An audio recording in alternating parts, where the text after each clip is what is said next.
Pamilin. Mahalin at pakaingatan ang bawat ibinabahagi ko sa YouTube channel na ito.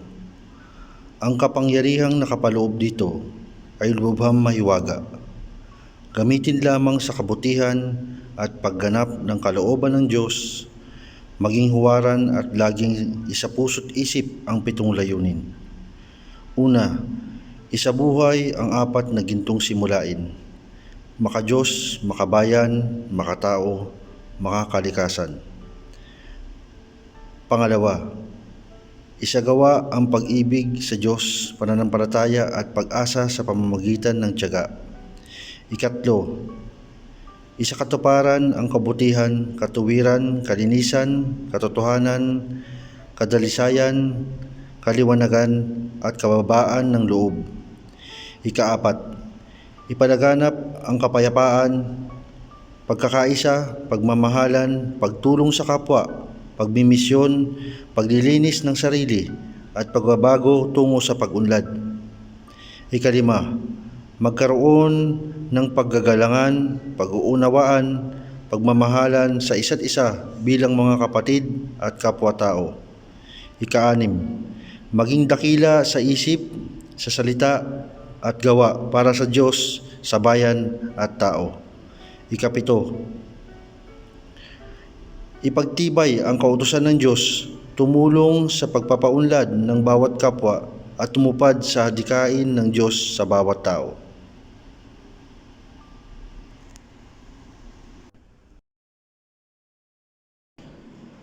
Magandang araw po sa inyo lahat. Ito na naman pong muli si Maestro Virgo, also known as Commander Sator ng Sator Coronados, upang magbahagi sa inyo ng mga aral patungkol sa karunungang lihim ng Diyos Amang makapangyarihan sa lahat. At upang makapagbahagi ng mga buhay na salita na ating magagamit sa ating pang-araw-araw na spiritual na gawain, pangkaligtasan para sa ating sarili, sa ating pamilya, sa ating mga mahal sa buhay, at sa mga taong nangangailangan ng tulong kapag tayo ay gaganap na sa mga spiritual na gawain. At upang magamit ang ating mga kakayahan, mga spiritual na kakayahan, upang labanan ang anumang gawa ng mga kadiliman sa buong kapaligiran, at upang ipagtibay ang kabutihan sa lahat ng pagkakataon. At gamitin ang lahat ng mga ating napapag-aralan sa pagtulong sa ating kapwa na walang hinihinging kapalit na bagay. Una sa lahat, ang araw na ito ay tinataas natin sa Diyos Amang makapangyarihan sa lahat, sa kanyang pagkakataon na binigay sa atin, binahagi sa atin, upang tayo ay makapagbahagi ng mga bagay-bagay na hindi pangkaraniwan sa mga normal na aralin, na hayag na aralin sa mga pangkalahatan na. Maraming salamat po, Diyos Ama na makapangyarihan sa lahat, sa pagkakataong itong muli na ipinagkaloob niyo sa amin upang aming talakayin at aralin ang anumang mga pag-aaral patungkol sa karunungang lihim ng Diyos Amang makapangyarihan sa lahat, sa inyong binahagi sa amin, sa mga sinaunang maestro na amin pong binabaybay sa ngayon.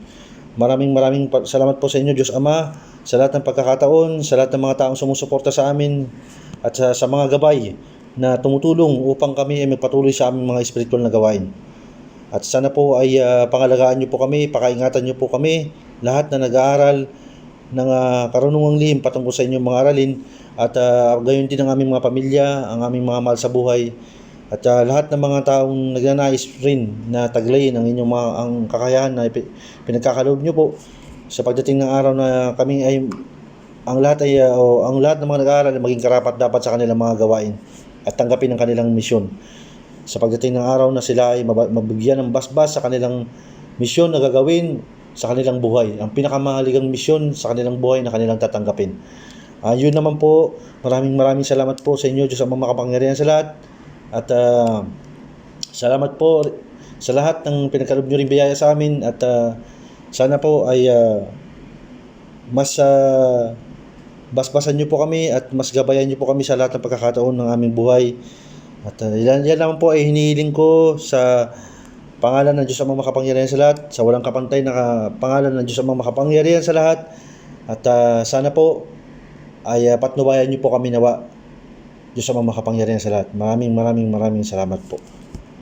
Sa pagpapatuloy ng ating aralin patungkol sa pag-aaral ng karunungang lihim ng Diyos Amang makapangyarihan sa lahat, sa mga ang karugtong ng ating mga aralin, naibahagi ko na sa mga naunang aralin ay ang patungkol sa ating itutuloy yung patungkol sa 7 arkanghel na naging tanggulan o tanggulan ng liwanag, pwersa ng liwanag nung panahon na sila ay kinailangan ng Diyos Amang makapangyarihan sa lahat. Sila ang naging pangunahing depensa ng kalangitan upang may patupad ang balanse at upang wasakin ang anumang kasamaan sa mundo. Mga panahon naghahari ang mga kadiliman ng panahon na yun, at sila ang mismong gumapi o ginapi nila ang mga pwersa ng kadiliman nung time na yun.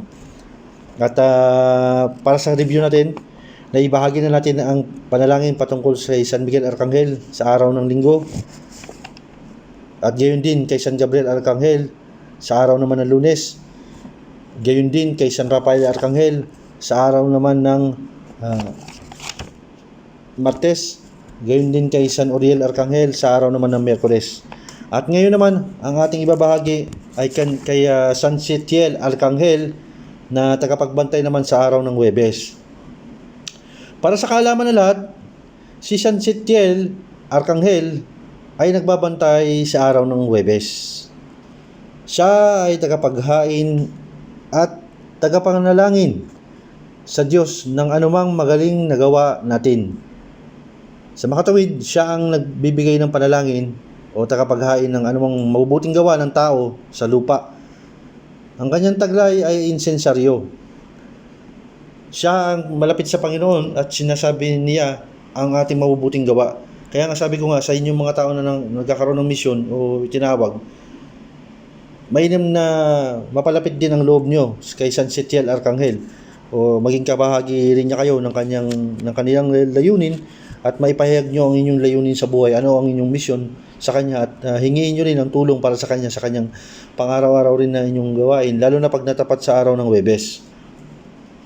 At hindi ko na patatagalin pa, ang panalangin para kay San Sitiel Arcangel na bantay sa pang-araw ng Huwebes, narito ang kanyang panalangin. O katakatakang Arkanghel San Sitiel, siraping lipos ng alab ng maluwalhating pag-ibig, ikaw na nga ang tinatawag ng panalangin ng poong Diyos na Panginoon ng lahat. At dahil sa amin ay dumadalangin kang walang humpay ng tanging kaawaan, at ang orasyon sa paghingi ng tawad at awa sa Diyos para kay San Sitiel Arcangel ay ang Peti Mehi Adeo Indulgentiam Peccatorum Mehi Pulchrum. At ang karugtong ng orasyon ay ang Liberame Liberator Animabus Pamulorum Secut Deus. Yan po ang kumpletong panalangin kay San Sitiel Arcangel sa araw ng Huwebes, na siyang nagbabantay, tagapaghain at tagapadalangin sa ating Panginoong Diyos Ama na makapangyarihan sa lahat, sa anumang magaling na gawa ng tao nating lahat. Ang kanyang taglay ay insensaryo at siya nagbabantay sa araw ng Panghuwebes. Mahalaga na ilapit nyo rin ang sarili nyo sa mga 7 arkanghel, lagi kong inuulit.